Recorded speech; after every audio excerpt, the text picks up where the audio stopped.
సాధారణంగా వ్యాంప్ పాత్రలు చేసేవారిపై ఒక విధమైన ముద్ర పడుతుంది. నేడు వాటిని ఐటెమ్ నంబర్స్ అని, ప్రత్యేక గీతం అని, స్పెషల్ సాంగ్, ఐటెమ్ సాంగ్ ఇలా పలు పేర్లతో పిలుస్తున్నారు. నేడు వాటిని స్టార్ హీరోయిన్లే చేసేస్తున్నారు. ఇక నిన్నటి తరంలో మాత్రం వాటి కోసమని కొందరు వ్యాంప్ ఆర్టిస్టులు ప్రత్యేకంగా ఉండేవారు. జ్యోతిలక్ష్మి, జయమాలిని, సిల్క్ స్మిత, అనురాధ, డిస్కో శాంతి ఇలా పాటల్లో కనిపించేవారు ఉండేవారు.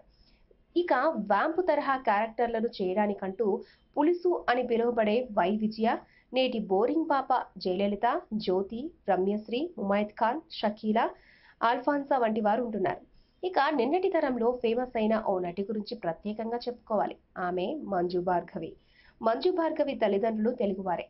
అయితే వారు నాడే మద్రాసులో సెటిల్ అయ్యారు. ఈమె అసలు పేరు మంజుల. తర్వాత సినిమాలలో ఆమె తన పేరును మంజు భార్గవి అనే స్క్రీన్ నేమ్ గా మార్చుకుంది. ఆమెకు పలు శాస్త్రీయ నృత్యాలైన కూచిపూడి, భరతనాట్యం వంటివి చిన్నప్పటి నుంచే నేర్చుకుంది. ఆమెకు నాట్య కళాకారిణిగా నాడు పెద్ద పేరుండేది. ఎన్నెన్నో నృత్య ప్రదర్శనలు చేసింది. ఇక ఆమెకు సినిమాలలోకి రావడం పెద్దగా ఇష్టం లేదు. నాట్య కళాకారిణిగా దేశంలో ఓ వెలుగు వెలగాలని భావించింది. ఈమె జీవితం తెరిచి చూస్తే మనకు కమల్ హాసన్, జయప్రద, శరత్ బాబులు నటించగా కె. విశ్వనాథ్ దర్శకత్వంలో వచ్చిన సాగర సంగమంలోని కమల్ హాసన్ క్యారెక్టర్ గుర్తుకు రాకమానదు. ఆమెకు నాట్యం అంటే అంత ప్రాణం. శాస్త్రీయ నృత్యాన్ని ఎంతగానో ఇష్టపడేది. డాన్సుల పేరుతో సినిమాలలో వచ్చే భూతు భంగిమలు ఆమెకు నచ్చవు. కానీ అనుకున్నామని జరగవు అన్ని, అనుకోలేదని ఆగవు కొన్ని అని ఓ కవి చెప్పినట్లుగా ఆమె అదే చిత్రాలలో నాట్యం చేయాల్సి వచ్చింది. దర్శకేంద్రుడు రాఘవేంద్రరావు తండ్రి కెఎస్ ప్రకాష్ రావు ఆమె ఇచ్చే డాన్స్ షో చూసి ఆమెలోని ప్రతిభకు ముగ్ధుడయ్యాడు. 1974లో గాలిపటాలు చిత్రంలో అవకాశం ఇచ్చాడు. కానీ పరిశ్రమ ఆమెలోని మరో కోణాన్ని చూసింది. ఆమెకు వరుసగా ఐటెం సాంగ్స్ వంటి వాటిల్లో కృష్ణవేణి, సోగ్గాడు, యమగోళ చిత్రాలలో సాంగ్స్ వచ్చాయి. ఒక్కసారి వచ్చిన తర్వాత సినీ రంగం అనే ఊబి నుంచి బయటకు పోవాలన్నా పోలేరు. అదే మంజు భార్గవి కెరియర్ లో కూడా జరిగింది.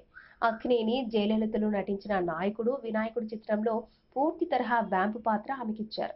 ఈ పాత్ర బాగా క్లిక్ అయింది. దాంతో ఆమెకు కేవలం ఐటెం పాటలు, వ్యాంపు పాత్రలే వచ్చాయి. అదే సమయంలో ప్రతి ఒక్కరిలో కనిపించే కోణాన్ని కాకుండా ఎవ్వరూ చూడని కోణాలను చూసే కళా తపస్వి కె. విశ్వనాథ్ ఆమెలోని నటనా ప్రతిభను, నాట్య ప్రతిభను గుర్తించారు. ఆమెను మేకప్ లేకుండా ఉండే ఫోటోలు ఇమ్మని కోరారు. ఎందుకో అర్థం కాకపోయినా ఆమె తాను గ్లామర్ గా ఉండే మేకప్ లేని ఫోటోలు తీయించుకుని ఆయనకిచ్చింది. దాంతో ఆమె దశ తిరిగిపోయింది. 1979లో వచ్చిన దేశం మెచ్చిన కళాఖండం శంకరాభరణంలో ఆమెకు పూర్తి నిడివి కలిగిన పాత్రనిచ్చారు. ఒక వ్యాంపు తరహా పాత్రలు చేసే నటికి ఓ క్యాబరే డాన్సులు చేసే నాట్య కళాకారిణిగా నిజంగా ఓ ఉదాత్తమైన పాత్ర, అందులోనూ కళాఖండం వంటి చిత్రంలో ఇవ్వడం అంటే అది మామూలు విషయం కాదు. ఏమాత్రం రివర్స్ అయినా ఆ పాత్ర వల్ల సినిమాపైనే తీవ్ర ప్రభావం పడే అవకాశం ఉంది. ఉదాహరణకు జయమాలినికో, షకీలాకో రామాయణంలో సీత పాత్ర ఇస్తే ఎంత ఎఫెక్ట్ పడుతుందో అలాంటి డేరింగ్ స్టెప్ నే కె. విశ్వనాథ్ తీసుకున్నారు. ఈ విధంగా విశ్వనాథ్ ఆమెతో ఓ సంగీత ప్రధానమైన చిత్రం చేస్తున్నాడు అనే వార్త బయటకు రావడంతో అందరూ విస్తుపోయారు. విశ్వనాథ్ ఆమెకు ఆ పాత్ర ఇవ్వడం ద్వారా తన నాశనానికి, తన గోతిని తానే తవ్వుకుంటున్నాడనే విమర్శలొచ్చాయి. సినిమా విడుదలైన తర్వాత కూడా మొదటి వారం అదే ఫీడ్బ్యాక్ వచ్చింది. కానీ వారం తర్వాత ఆ పాత్రకు ఆమె ప్రాణం పోసిందనే ప్రశంసలొచ్చాయి. శంకరాభరణం చిత్రంలో విశ్వనాథ్ తీసుకున్నవన్నీ సంచలన నిర్ణయాలే. సంగీత ప్రధాన చిత్రం కావడంతో అందరూ గాయకునిగా బాలమురళీకృష్ణని తీసుకోవాలని సూచించారు. ఆయన శాస్త్రీయ సంగీతం తెలియని ఎస్పి బాలసుబ్రహ్మణ్యం చేత పాటలు పాడించారు. శంకర శాస్త్రిగా సోమయాజులు కాదు, కృష్ణంరాజుని తీసుకోవాలని సూచించారు. కానీ ఆయన సోమయాజులనే నమ్ముకున్నాడు. బాలనటి విషయంలో కూడా కాస్త అనుభవం ఉన్నవారిని తీసుకుంటే కెమెరాకు బెరుకుండదని సలహా ఇచ్చినా కూడా ఆయన తులసి, రాజ్యలక్ష్మి, చంద్రమోహన్ వంటి వారినే తీసుకున్నారు. ఇక ఈ చిత్రంలో దేశవ్యాప్తంగా మంజు భార్గవి పేరు మారుమోగిపోయింది. ఇక ఆమె ఆ తర్వాత కూడా పలు మలయాళ సినిమాలలో, తమిళంలో 1980లో వచ్చిన రజనీకాంత్, బిల్లా వంటి చిత్రాలలో నటించింది.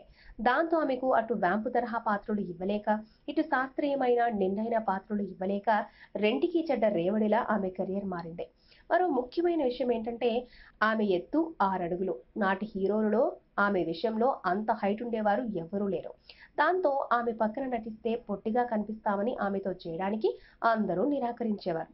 కానీ తన జీవితం మొత్తానికి ఈ ఒక్క శంకరాభరణం చాలని ఆమె భావించి అలాగే ప్రేక్షకుల మనసులో స్థిరపడిపోవాలని నిర్ణయించుకుని ఆ తర్వాత పెద్దగా సినిమాలు ఒప్పుకోలేదు. ప్రస్తుతం ఆమె బెంగళూరులో ఓ డాన్స్ స్కూల్ ని నడుపుతోంది. ఆమెకు 2 కుమారులు. వారిలో ఒకరు 2017లో క్యాన్సర్ తో మరణించారు.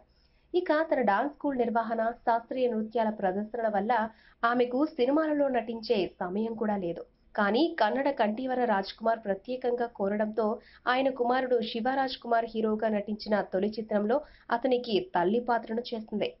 సన్ టీవీలో ఓ సీరియల్లో కీలకమైన పాత్రను చేస్తూ బిజీగా ఉంది. ఈ వీడియో మీకు నచ్చితే ఓ లైక్ కొట్టండి. మీ ఫ్రెండ్స్ కు షేర్ చేయండి. ఇలాంటి డిఫరెంట్ వీడియోలను మరిన్ని చూడాలనుకుంటే మా యూట్యూబ్ ఛానల్ ను సబ్స్క్రైబ్ చేయడం మాత్రం మరవకండి.